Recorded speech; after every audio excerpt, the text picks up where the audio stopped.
শহীদ বীর বাল দিবসকে সামনে রেখে ত্রিপুরা প্রদেশ বিজেপি এবং বরজলা মণ্ডলের উদ্যোগে আয়োজন করা হয় এক বর্ণাঢ্য শোভাযাত্রার। এই শোভাযাত্রাটি চানমারি স্কুল হয়ে চনমারি গুরুদুয়ারে এসে শেষ হয়।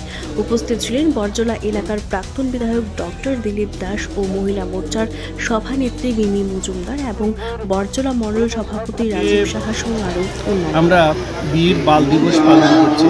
প্রত্যেক বছরে 2022 সাল থেকে শুরু হয়েছে। প্রধানমন্ত্রী নরেন্দ্র মোদী এটা শুরু করেন যে দুই বীর শহীদ যারা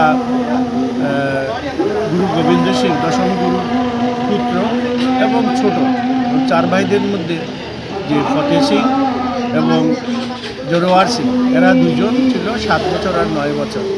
তো তাদের প্রতি সম্মান জানাতে, তাদের যে বলিদান নিজের ধর্ম রক্ষার জন্য, যে উজির খান সিরাজদৌল্লার নবাব তাদেরকে জ্যান্ত পুঁতে ফেলে এবং ওদেরকে যখন বলেছিল যে তারা যেন মুসলিম ধর্ম গ্রহণ করে, কিন্তু ওরা কিছুতেই সেটা মানতে রাজি হয়নি। কারণ তার বংশ পরম্পরায় যেমন অর্জুন সিং আছেন, গুরু গোবিন্দ সিং আছেন, তাদের প্রতি শ্রদ্ধা ভক্তি এবং ধর্মের প্রতি বিশ্বাস রেখে ওরাও আত্মবলিদান দেয়। তো এইরকম তখনকার সময় 1704 খ্রিস্টাব্দে এইরকম উদাহরণ আর নাই।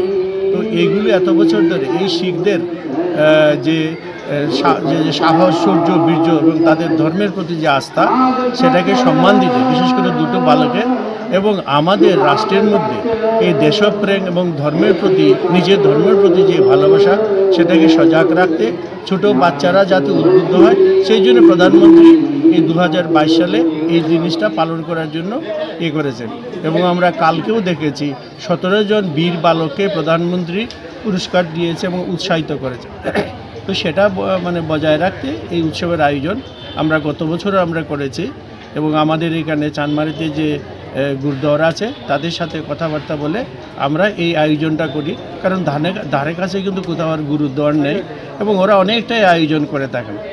পাশাপাশি আমার আজকে খুব খারাপ লাগছে যে আরেকজন বীর এবং অত্যন্ত দক্ষ প্রশাসক, আমাদের দেশের প্রাক্তন প্রধানমন্ত্রী শ্রী মনমোহন সিং গতকাল প্রয়াত হয়েছেন। তো ইনি একজন শিখ এবং আমরা জানি ওনার ধর্মের প্রতি আস্থা এবং তার কর্মদক্ষতা।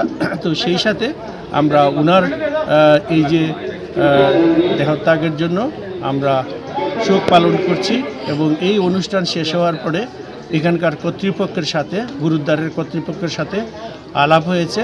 আমরা এটা শেষ করার পর, কারণ তাদের যে ধর্মীয় রীতিনীতি, তার প্রতি শ্রদ্ধা রেখেই আমরা আমাদের অনুষ্ঠানগুলো করি। তো সেই হিসাবে আমরা এটা নীরবতা পালন করব। আর রাজ্য এবং রাষ্ট্রীয়ভাবে তো সরকার এবং পার্টি তো করবেই। তো আমরা আমাদের এই যে আয়োজনটা করেছে, সেখানেও ওনার প্রতি শ্রদ্ধা জানিয়ে আমরা 2 মিনিট নীরবতা পালন করব এই প্রোগ্রামটার শেষে।